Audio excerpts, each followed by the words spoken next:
Hi, this is Leon Lind, and I'm doing my presentation via video. I worked this summer for the United States Forest Service and the Nez Perce National Forest out of the Slate Creek Ranger District. I was on a trail crew, and I was a GS3, which is basically the lowest position on the totem pole as it goes.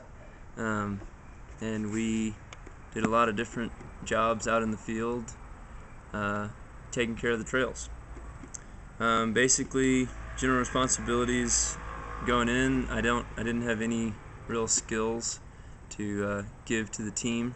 They did a lot of training for me, but I just showed up on time, and I do have quite a bit of experience in the outdoors, not necessarily working, but with camping and leading backpacking trips and that sort of thing. So I just had to have good self-care and show up with the right equipment and do what the supervisors coached me to do. Everything from how to act around the stock we use, like the horses and mules, or how to rehandle an axe, or how to use a crosscut saw, or basically how to do our job in many different facets and involving many different tasks and skills. And lastly, just work hard when nobody's watching, because there's only 4 guys and a lot of times we get strung out on the trail. So I had to have the integrity, even if I was the last person and we weren't coming back through there. If they leave me with a task to do, I can't just take a break and then keep going when it would make sense that I would show up. So get the job done. Various duties as assigned, as often is in a job description. Some of my goals and objectives were become physically capable of the job. So as I mentioned before, there's lots of tasks that are involved in a trail crew job, and basically I just wanted to learn how to do as many different tasks as possible. If you put the lens cap under this, it might hold it up.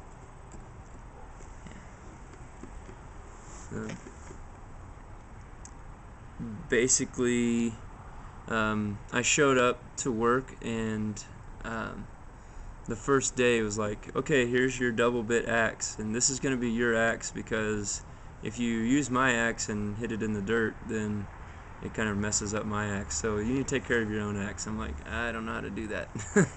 And then I got trained on, I had to take a chainsaw class, and they actually sent me to fire guard school, so I'm now certified to help with fires, actually out in the field, digging line and stuff, which I haven't done for real, but I do have the cert.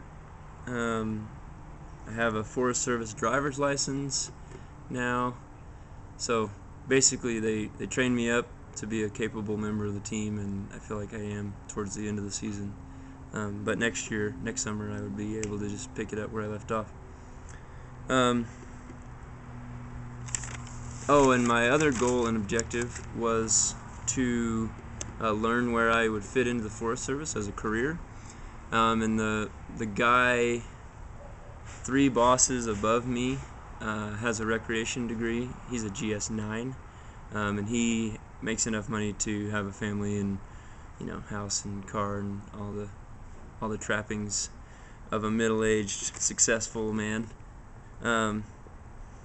So that's kind of where I would be headed in the outfit, in the organization, would be his job. And he's still able to get out in the field sometimes, but he's often back behind the scenes, kind of directing people and making phone calls and answering emails, which I'm not super excited about right now, but maybe later on I could do. And I know I'm successful in those goals and objectives because next season they've already said several times, like, we want you back, man. I hope you come back. Like, I think you'll be able to learn a lot more with us and continue to contribute. So I feel good about that. Some takeaways.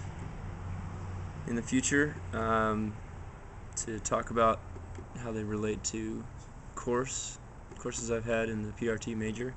The multiple use mandate kind of really, when the rubber hits the road out in the forest, can get a little hard to deal with, because oftentimes you have, well, the logging community would like to, cut more trees, but the hunting community would like to,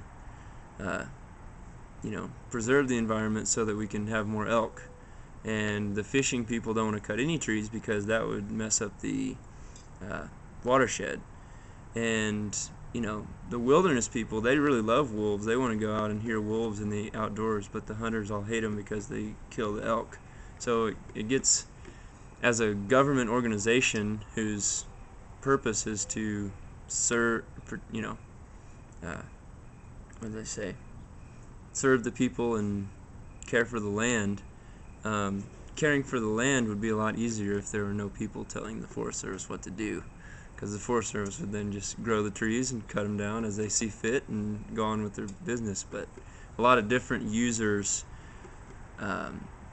ideals for how to use the land kind of conflicts once you get down to the ground. And another thing to think about, we don't have, in the Nez Perce Forest, we don't have a large city near the forest, so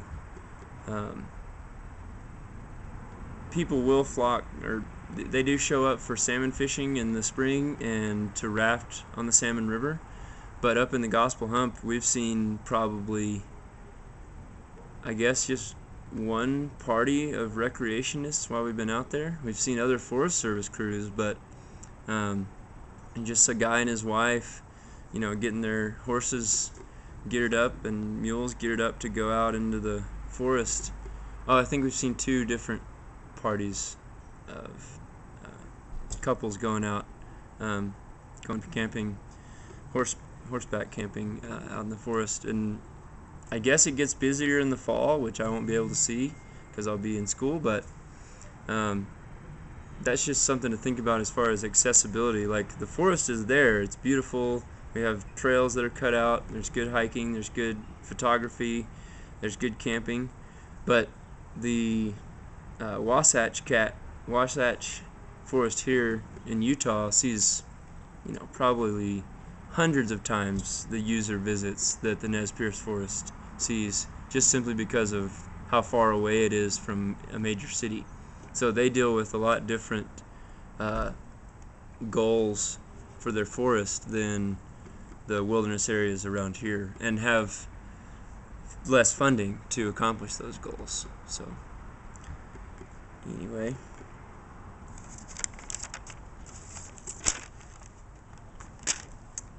future plans. I'd like to continue to ski patrol. What's up?